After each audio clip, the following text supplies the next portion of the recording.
नमस्कार दोस्तों, स्वागत है आप सभी का हमारे YouTube channel professor of Sanskrit में। दोस्तों, आज हम पढ़ेंगे 6वीं कक्षा का संस्कृत का बुक है, जिसका द्वादशा पाठ है चंद्रशेखर आज़ाद। द्वादशा पाठ 12 पाठ चंद्रशेखर आज़ाद के बारे में। तो किम नाम अस्ति, तुम्हारा क्या नाम है? आज़ाद आज़ाद। कह तो पिता, तुम्हारे पिता कौन है? स्वाभिमान स्वाभिमान। क्व निवास स्थानम, कहाँ रहते हो? तुम्हारा निवास स्थान कहाँ है? कारागारः जेल।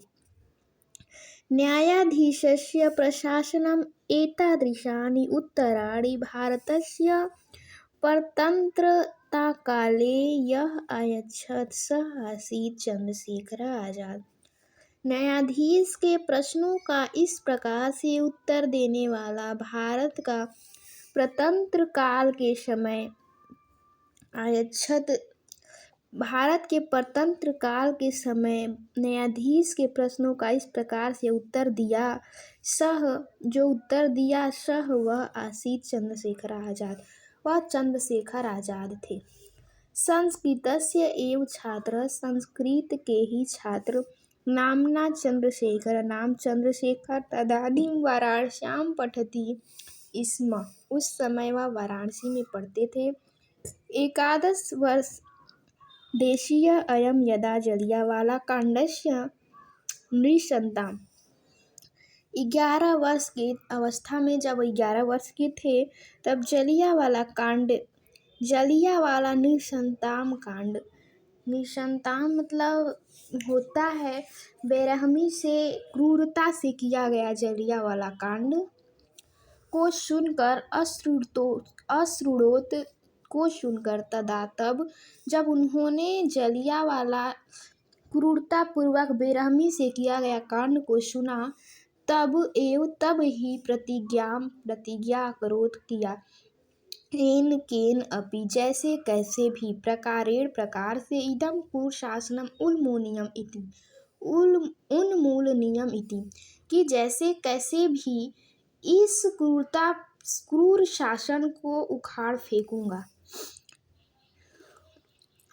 कि जलियावाला बेरहमी से किया गया, क्रूरता से किया गया कांड को सुन करके वह प्रतिज्ञा किए कि जैसे कैसे भी प्रकार से यह क्रूर शासन को उखाड़ फेंकूंगा। शीघ्रमेव स काल आगत, जल्द ही वह समय भी आ गया। भारते ब्रिटिश युवराज आगच्छत्, भारत के ब्रिटिश युवराज आ रहे थे। शासनेन तस्य सत्काराय, शासन के द्वारा उनकी सत्कार की आयोजन किया जा रहा था। तस्य बहिष्काराय भारतीय जना निश्चयम् अकुर्वन्, उनकी बहिष्कार का भारतीय लोगों ने निश्चय कर लिया। वाराणस्यां क्वींस कॉलेज इति नाम्ना ख्यातस्य संस्कृत विश्वविद्यालयस्य प्रांगणे आज़ादः बहिष्कार आंदोलनं समाचालयत्।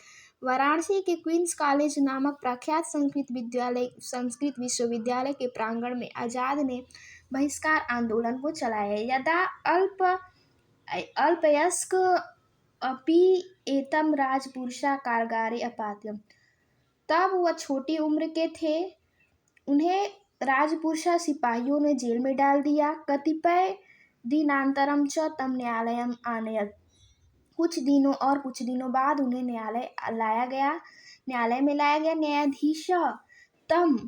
न्यायाधीश तम उन 15 वर्षीय 15 वर्ष के बालक के तथा विधोत्तरदानेन, इस प्रकार से उत्तर देने के कारण, उदंडम ज्ञात्वा, उदंड मानकर, क्रूरतया दंडितवान, क्रूरता से दंडित कर दिया, सजा सुना दी। इस प्रकार से उत्तर देने के कारण, इस प्रकार से मतलब किस प्रकार से, कि तुम्हारा नाम क्या है? आज़ाद। तुम्हारे पिता कौन है? स्वाभिमान। और तुम्हारा घर कहाँ है? कारागार, जेल। इस प्रकार से उत्तर देने के कारण न्यायाधीश ने उन्हें उदंड मान करके उन्हें क्रूरतापूर्वक दंडित कर दिया, सजा सुना दी। सजा क्या सुनाया? 15 वारम, 15 बार।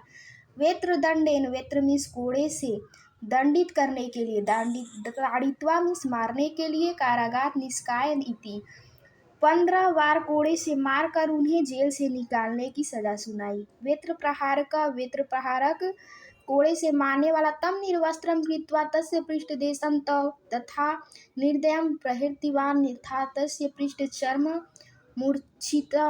उच्छिन्नम् अभवत्। वेत्रप्रहारक उनको निर्वस्त्र करके उनकी पीठ पर इस प्रकार से इतना निर्दयता से प्रहार किया कि उनके पीठ की चर्म उखड़ गई थी, चाम उखड़ गया था। प्रति वेत्र घातम, वह हर एक कोड़े की मार पर, हर एक वेत्र के घात पर भारत माता जयतुम इति नादम तावत, भारत माता की जय का नारा लगाते रहे तब तक, अकरोत यावत, जब तक कि किल स मूर्छितम ना भवत, जब तक कि वह बेहोश ना हो गए, मूर्छित ना हो गए। साइमन समिति बहिष्कार काले वयोवृद्ध लाला लाजपत रायम गौरांगा तथा ताड़यन तथा यथा स कतिपयैरेव दिने पंचतत्वम आगच्छत। साइमन समिति के बहिष्कार के दौरान वयोवृद्ध लाला लाजपत राय को गौरांगा अंग्रेजों ने इतनी अताड़त, इतनी बेरहमी से पीटा कि कुछ ही दिनों में उनकी मृत्यु हो गई। तस्य प्रतिशोधाय प्रवृत्ता, उनकी प्रतिशोध में लगे हुए आजाद भगत सिंह, शिवराम राजगुरु और जय गोपालाचारी, ये सभी लाला लाजपत रायस्य मृत्यु मुख्य कारणम, लाला लाजपत राय की मृत्यु की मुख्य कारण गौरांगा अंग्रेजों को मान करके सैंडर्स नाम के अंग्रेज को मार डाला। आजाद 1931 तमे वर्षे फरवरी मासस्य 7 दिनाङ्के पूर्वाह्णे 10 समय प्रयागस्य अल्फ्रेड वाटिकायां सुखदेवराजेन सह उपविष्ट आसीत्। 27 फरवरी 1931 में पूर्वाह्णे सुबह के समय 10 बजे प्रयाग के अल्फ्रेड वाटिका में सुखदेवराज के साथ चंद्रशेखर आजाद बैठे हुए थे। तदा नाटवावरेण स अन्य राजपुरुषा तम, तभी नाटवावरे और अन्य सैनिक राजपुरुष तम सर्वथा आक्रमण, उन लोगों पे आक्रमण कर दिए। नाटवावरस्य भूशुंडी गोलिका आजादस्य जांघया प्रविष्टा, नाटवावर की बंदूक की गोली, भूसुंडी गोलिका बंदूक की गोली आजाद की जांघों में लग गई। आजाद प्रक्षिप्ता च गुलिका बाबरस्य हस्तं भित्त्वा बहिर्गता, और आजाद की गोली बाबर की हाथ में घुस करके बाहर निकल गई। घटी एकम यावत उभयतः गुलिका वृष्टि अभवत, लगभग 1 घंटे तक गोलियां चली। एक तरफ केवल आजाद थे, अन्यथा दूसरी तरफ च बहवः शत्रु, और बहुत सारे शत्रु थे। एक तरफ केवल एक आजाद थे और दूसरी तरफ बहुत सारे शत्रु थे, दुश्मन थे। यदा गुलिका समाप्त प्राय अभवन, जब गोली लगभग समाप्त होने वाली थी, तब आजाद अंतिम मया गोलिका आत्मानं हत्वा, तब आजाद ने अंतिम गोली से अपने आप को मार दिया। स्वकीयम आजाद नीति नाम सार्थकम अकरोत्, और अपने आजाद नाम को सार्थक कर दिया।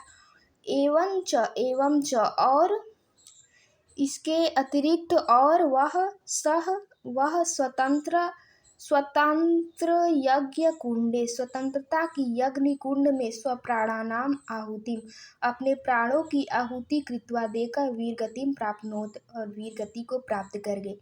इसके बाद वह आखिरी गोली से, जब सारी गोली समाप्त होने वाला था, तो वह आखिरी गोली से खुद को मार करके अपना आजाद नाम को सार्थक कर दिया, और वह स्वतंत्रता की अग्नि कुंड में खुद की प्राणों की आहुति देकर वीर गति को प्राप्त हो गए। आशा करते हैं दोस्तों